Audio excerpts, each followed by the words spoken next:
Hello student, good morning to all of you.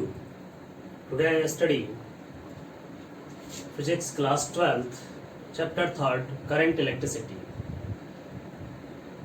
In this chapter, in previous video, we study about current, Ohm's law, resistivity,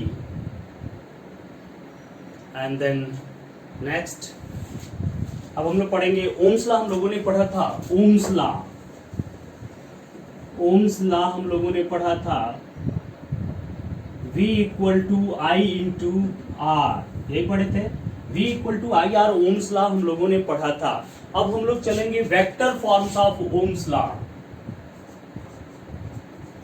vector forms of Ohm's law. ठीक है, Ohm's law को vector forms में देखेंगे हम लोग कि ohms law vector forms में क्या होता है. अगर हम मान लेते हैं कि ई पोटेंशियल डिफरेंस हो, तो अब हम लोग जानते थे ई इक्वल टू क्या होता है जी, वी अपान डी. ठीक है, ई इक्वल टू क्या होता था, V upon D. If a conductor of length L and electric field E, थोड़ा सा लेट कर रहे हैं बस. Then V equal to E into L, equation number क्या हो जाएगा, 1 हो जाएगा. V equal to E into L, अरे भाई E equal to V upon D. ठीक है, तो V इक्वल टू क्या हो जाएगा, E अपान एल, बहुत सारा था. ठीक है, तो V equal to E into L equation number 1 हो गया. But according to Ohm's law, but हमको ओम्स लॉ का ही बताना है ना, but according to Ohm's law, according to Ohm's law V equal to हम लोग जानते हैं क्या होता है जी, I इंटू क्या होता है, R होता है. तो according to Ohm's law V equal to क्या, I इंटू R. ठीक है, बट R इक्वल टू, तो ये क्या हो जाएगा, V equal to I into R के जगह पर रोयल अपान ए, ब्रैकेट में लिख देना. R इक्वल टू होता है रोयल अपान ए. पीछे हम लोगों ने रेजिस्टिविटी और रेजिस्टेंस के बीच रिलेशन निकाला था. V equal to I into royal upon क्या हो गया, A हो गया. ठीक है, तो V equal to I into royal upon A, equation number क्या, 2. फ्रॉम इक्वेशन 1 एंड 2, इक्वेशन 1 और 2 से देखिए दोनों के लेफ्ट हैंड साइड इक्वल है, तो राइट हैंड साइड क्या होंगे, इक्वल होंगे. E into L equal to I into rho into L upon क्या, ए. एल से एल क्या हो गया, कैंसिल हो गया. E equal to I into rho upon क्या, A. E equal to I into rho upon क्या हो गया, ए हो गया. ठीक है, अब यहां पर देखते हैं कि ये आई अपान, ऐसे लिख दे क्या इसको, आई अपान ए इंटू क्या, रो. ठीक है, आई इंटू ए अपान क्या हो गया, रो हो गया. अब चलिए यहां से देखिए ए इक्वल टू तब क्या हो गया, जे इंटू रो, क्योंकि आई अपान ए इक्वल टू जे क्या, करेंट डेंसिटी होती है. बताए थे current per unit area is equal to current density, यानी E equal to J into rho हो गया, क्योंकि I upon A equal to क्या होता है, J होता है. ठीक है, यानी तब क्या हो गया, वेक्टर, वेक्टर फॉर्म में लिखते हैं vector E equal to rho into current density, मैंने बताया था वेक्टर क्वांटिटी होती है, तो E equal to rho into क्या हो गया, G हो गया. ठीक है, अब चलिए रो इक्वल टू, और अगर चेंज करना चाहें तो रो इक्वल टू होता है सिग्मा इक्वल टू होता है 1 अपान क्या, रो. तो सिग्मा इक्वल टू होता है 1 अपान रो, तो रो इक्वल टू क्या हो जाएगा, this is implies that rho equal to 1 upon क्या, सिग्मा, यानी E is equal to 1 upon sigma into क्या, J. तो ये क्या हो गया, J equal to sigma into क्या, J equal to sigma into E. यही है, this is vector form of Ohm's law. समझ में आया कि नहीं आया? ठीक है, तो ये आपका था vector forms of Ohm's law. फिर से आप देखिए, मैंने कहा कि अगर कोई कंडक्टर है जिसकी लेंथ L है और इलेक्ट्रिक फील्ड क्या है, E है, then V equal to E into L, equation 1 मान लिया। But according to Ohm's law, Ohm's law क्या कहता है कि V इक्वल टू क्या होता है, I इंटू R होता है। ओम्स लॉ कहता है V इक्वल टू, यही था Ohm's law, V is proportional to I, यानी V equal to I into R।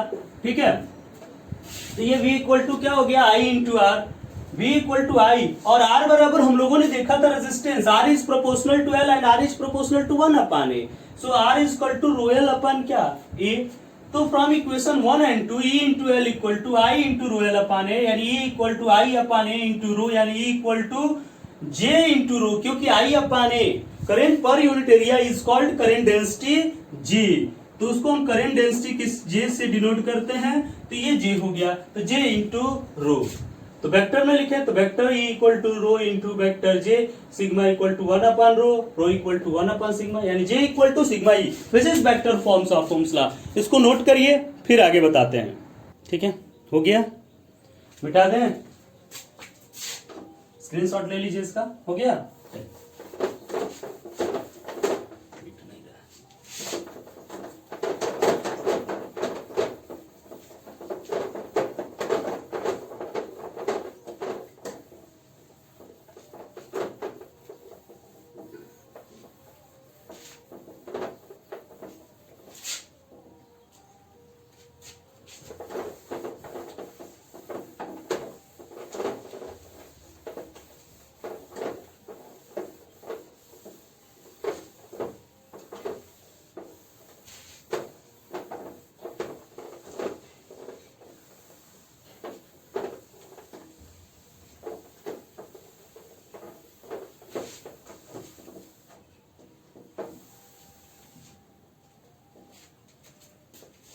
ठीक है, classification of material in term of resistivity.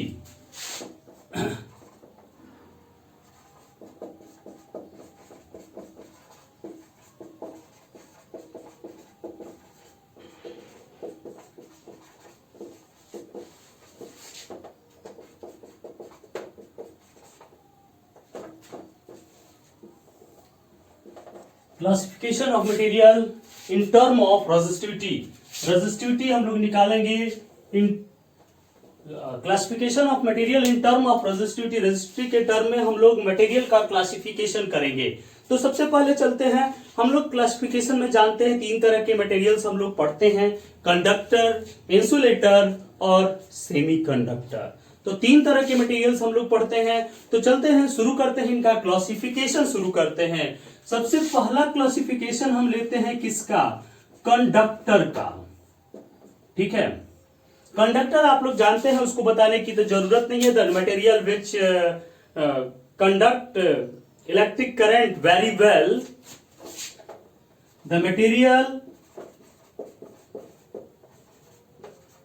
Which conduct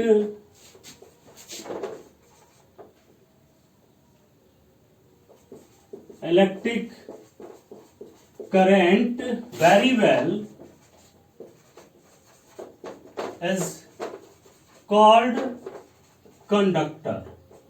ये आप जनरली जानते थे कि कंडक्टर क्या होता है, ऐसा मटेरियल जिसमें इलेक्ट्रिक करंट आसानी से फ्लो होती है, easily flow, then called, it is called conductor. लेकिन हम लोग को इसको किसके टर्म में निकालना है, रेजिस्टिविटी के टर्म में निकालना है। ठीक है, तो they have very low resistivity, very low resistivity. ठीक है, ये जो होते हैं कंडक्टर की रेजिस्टिविटी जो होती है बहुत कम होती है। कितनी होती है, 10 के पावर -8 ओम मीटर टू 10 के पावर -6 ओम मीटर। ठीक है, तो कंडक्टर की रेजिस्टिविटी बहुत लो होती है, 10 के पावर -8 ओम मीटर से लेकर के 10 के पावर -6 ओम मीटर तक इसकी रेजिस्टिविटी होती है। ठीक है, तो ये चीजें हैं, जो मेटल्स होते हैं उनकी रेजिस्टिविटी ज्यादा होती है, जो नॉन मेटल्स होते हैं उसकी कम होती है, ये आप जानते ही हैं इंसुलेटर की। ठीक है, तो किसी की भी रेजिस्टिविटी आप क्या कर सकते हैं, निकाल सकते हैं कि किसकी रेजिस्टिविटी कितनी होती है।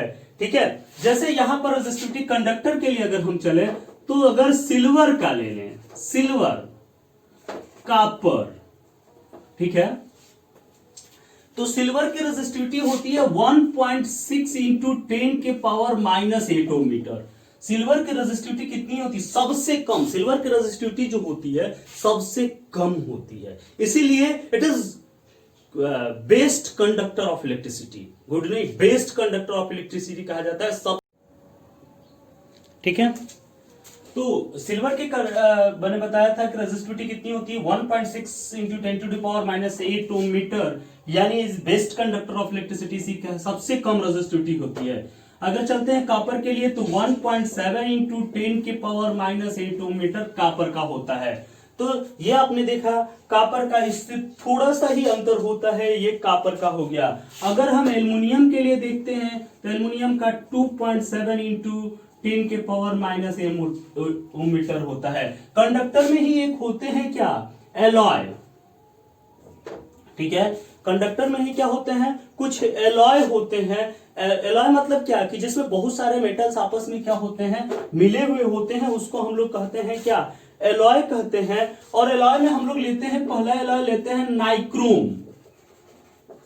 ठीक है, क्या लेते हैं, नाइक्रोम लेते हैं। नाइक्रोम का होता है क्या 100 इंटू 10 के पावर -8 ओम मीटर। देख रहे हैं कि बहुत ज्यादा है इसकी तुलना में कि नहीं, 16 लगभग 60 टाइम्स ज्यादा है, 60 टाइम्स ज्यादा इसकी रेजिस्टिविटी होती है, मैंने पीछे बताया था आपको। ठीक है, तो नाइक्रोम या 10 के पावर -6 ओम मीटर कह सकते हैं। देखिए इसकी रेंज आ गई। तो नाइक्रोम में क्या क्या मिला होता है मैंने बताया था, निकिल होता है, क्रोमियम होता है, Fe होता है और बहुत थोड़े से मात्रा में मैग्नीज होता है। इसको हटा भी सकते हैं या लिख भी सकते हैं। तो निकिल, क्रोमियम और Fe होता है, ये 0.1% होता है। ये मैग्नीज जो होता है 0.1% होता है। 99.9% यही तीनों होता है, इसलिए मैग्नीज नहीं लिखते हैं। ठीक है, तो ये चीज होगा, निकिल, क्रोमियम और क्या, Fe हो गया। दूसरा होता है मैग्नीन, दूसरा एक और है मैग्नीन। ठीक है, मैग्नीन में क्या क्या होता है, निकिल है, कोबाल्ट है, निकिल है, निकिल तो रहेगा ही रहेगा, निकिल, कोबाल्ट और Fe भी रहेगा, Mn। बस बदला क्या, एक कोबाल्ट इसमें बदल गया मैग्नीन में। तो मैग्नीन का जो होता है 60 इंटू 10 के पावर -8 ओम मीटर होता है। तो इस प्रकार से हम लोगों ने क्या देखा, हम लोगों ने 60 तो दूसरे का होता है ना, उसका कॉन्स्टेंटन का, इसका 48 होता है, सॉरी 48। ठीक है, हाँ, तो ये चीजें हुई। सिल्वर 1.6 यानी सबसे कम रेजिस्टिविटी किसकी होती है, सिल्वर की होती है, सबसे कम, very low resistivity. So silver is a best conductor of electricity. इसी वजह से देखिए नाइक्रोम की रेजिस्टिविटी ज्यादा है, इसलिए नाइक्रोम वायर जो होता है हीटिंग इफेक्ट देता है। जो आपके क्या कहते हैं, हीटर का जो क्वाइलिंग होती है वो किससे की जाती है, नाइक्रोम वायर से की जाती है, इसलिए वो हीटिंग। अगर कॉपर वायर से की जाती है ना तो हीटिंग इफेक्ट नहीं देता। ठीक है, चलिए दूसरा चलते हैं, इंसुलेटर। इंसुलेटर क्या होता है, those material which not conduct electricity, those material which does not conduct electricity, those material which does not conduct electricity, ऐसे मटेरियल जो इलेक्ट्रिसिटी कंडक्ट नहीं करते हैं, called इंसुलेटर, इसको इंसुलेटर कहते हैं। ठीक है, it's they have very high resistivity। ठीक है, इनकी रेजिस्टिविटी जो होती है बहुत ज्यादा होती है। यही रेजिस्टिविटी के टर्म में यही बताना है कि, अच्छा डिफिनेशन ऐसे दे लोगे, फिर मान लो कि ऊपर और नहीं लिखना है तुमको, तो ऐसे लिखोगे, those material which has very high resistivity is called insulator. ठीक है, तो ये क्या हो गया, very high resistivity more than 10 के पावर 4 ओम मीटर, 10 के पावर 4 ओम मीटर से ज्यादा। देखो ये था माइनस में 10 के पावर -1, और ये हो गया क्या 10 के पावर 4। ये 10 के पावर सबसे कम वाला बता है, इसके बाद इससे ज्यादा 10 के पावर 12 में ज्यादातर 10 के पावर 12 वाले ही होते हैं। समझ में आया कि नहीं आया? तो ये चीजें हैं, यानी मोर देन 10 के पावर 4 तक वही रहता है बीच वाला। ठीक है, अच्छा एग्जाम्पल में ले लीजिए, ये था इसका एग्जाम्पल, इसका भी एग्जाम्पल लीजिए। Pure water glass. ठीक है, प्योर वाटर की रेजिस्टिविटी कितनी होती है? प्योर वाटर की रेजिस्टिविटी 2.5 इंटू 10 के पावर 5 ओम मीटर। देखिए 10 के पावर 4 से ज्यादा है कि नहीं, 10 के पावर 5 ओम मीटर है। ठीक है, और ग्लास की रेजिस्टिविटी अगर हम लेते हैं तो ग्लास की रेजिस्टिविटी 10 के पावर 10 से लेकर के 10 के पावर 14 ओम मीटर होती है। अच्छा ऐसा क्यों होता है, दो इसकी वैल्यूज क्यों हो गई? क्यों?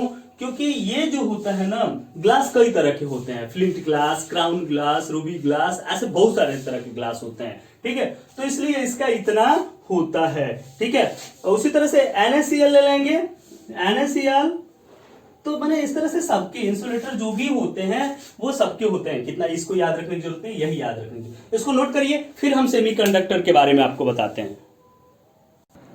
हो गया, बता दें, नोट हो गया, स्क्रीनशॉट खींचिए। ठीक है, चलिए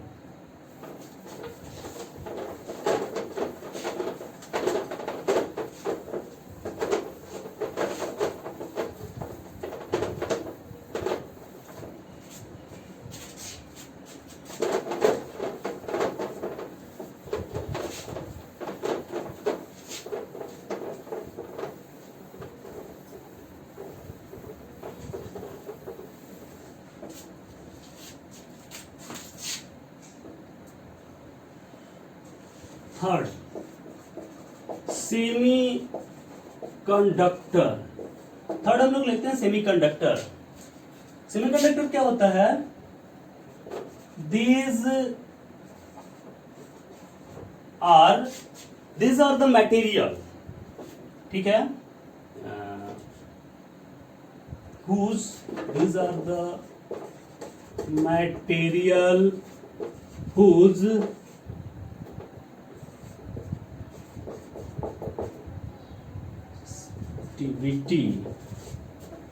resistivity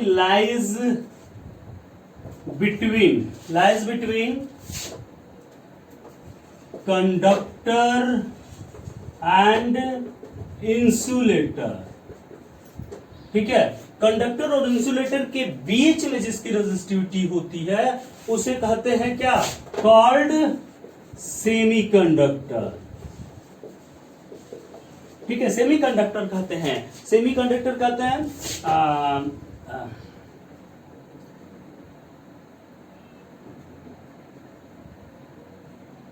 रेजिस्टिविटी इज, और कितनी होती है रेजिस्टिविटी?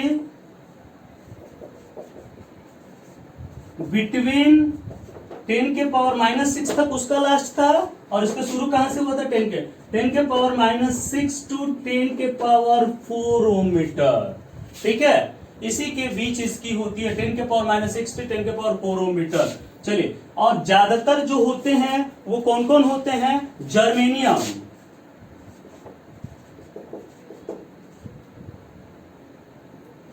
जर्मेनियम, GE, और सिलिकॉन SI, यही दो होते हैं। जर्मेनियम और सिलिकॉन दो जो होते हैं ये क्या कहलाते हैं? सेमीकंडक्टर है। बहुत मोस्ट सेमीकंडक्टर यही है। ठीक है, एकदम प्योर सेमीकंडक्टर ये कहलाते हैं। सेमीकंडक्टर पढ़ाएंगे तो ये बताएंगे, प्योर सेमीकंडक्टर कहा जाते हैं जर्मेनियम और सिलिकॉन। इसका 0.46 ओम मीटर होता है, और इसका जो होता है 2500 होता है। ठीक है, 2300 कितना होता है?